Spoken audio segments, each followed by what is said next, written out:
ஒரு நாள் ஒருத்தர் பதட்டமா என் கிளினிக்குள்ள ஓடி வந்தாரு. டாக்டர், எனக்கு இன்னும் 3 வாரம் தான் டைம்னு சொன்னாரு.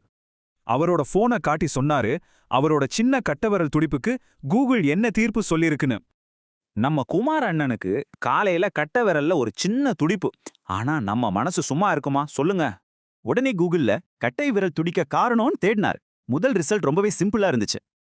ஆனா நம்ம குமார் அண்ணன் கண்ணுல அது படவே இல்ல. அதையெல்லாம் தாண்டி வேகமா கீழே ஸ்க்ரோல் பண்ணிட்டே போனாரு.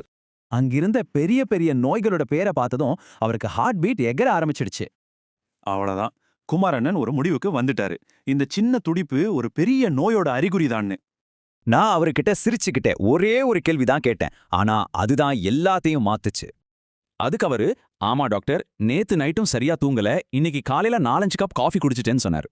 அவருக்கு இருந்தது பினைன் ஃபாசிகுலேஷன், அதாவது அதிக காஃபி தூக்கமின்மையால் வர்ற ஒரு சாதாரண தசை துடிப்பு.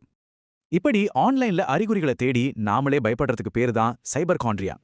நமக்கு நோய் இருக்குன்னு நம்ப ஆரம்பிச்சா நம்ம மூளையே உண்மையாவே அந்த அறிகுறிகளை உருவாக்கும். இதுக்கு பேரு நோசீபோ எஃபெக்ட். கூகுளுக்கு எல்லாம் தெரியும், ஆனா ஒரு டாக்டர் தான் உங்களை பத்தி தெரியும். அதுதான் முக்கியமான வித்தியாசம். நான் அவருக்கு சொன்ன அட்வைஸ் ரொம்ப சிம்பிள். நல்லா தூங்குங்க, காஃபியை குறைங்க, ரிலாக்ஸா இருங்க. கிளம்பும்போது அவர் முகத்துல ஒரு பெரிய நிம்மதி. அப்புறம் தயங்கிட்டே கேட்டாரு, அப்போ அந்த உயில்? நான் சிரிச்சுக்கிட்டே சொன்னேன், கவலையே படாதீங்க, அந்த சொத்து இன்னும் பல வருஷம் உங்க பேர்ல தான் இருக்கும். இதிலிருந்து என்ன தெரியுது? கூகுள் ஒரு தகவல் கருவி, உங்க டாக்டர் இல்ல.